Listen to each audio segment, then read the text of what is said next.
In today's video, I'm going to teach you how to change leverage IC markets. By the end, you'll know exactly how to set the leverage you want using the client area, along with a few practical tips to help you choose wisely.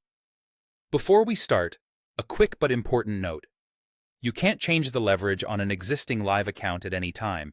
If you want a different leverage setting, you'll need to add a new trading account from your client area and select your preferred leverage during setup.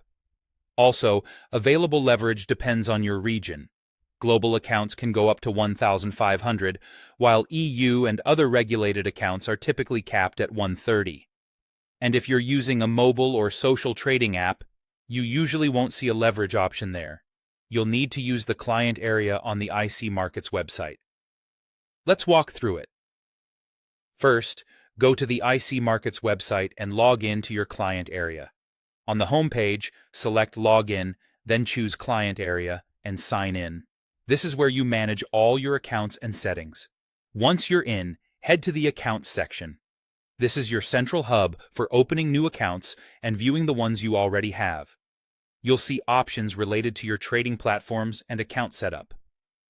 Next, pick the trading platform you want to use: MT4, MT5, or CTrader.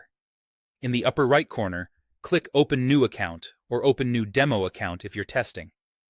Choosing the platform here ensures your new account is created with the correct environment and settings. Now choose your leverage. You'll see options such as 130, 100, or 500, depending on what's allowed in your region. Select the leverage that suits your trading style and risk tolerance, then click Proceed. That's it. The new account will be added with the leverage you selected. A couple of tips to wrap up. Higher leverage can amplify both profits and losses, so match your choice to your experience and risk management plan. Double-check your selection before you proceed, because leverage on that account won't be editable later. If you ever need a different leverage again, simply repeat the same process and open another account with the new setting. And remember, your open positions on old accounts won't move automatically. Each account operates independently. To recap, log into the client area, go to Accounts, choose your platform, open a new account, set the leverage you want, and proceed. That's how you change leverage in IC markets quickly and correctly.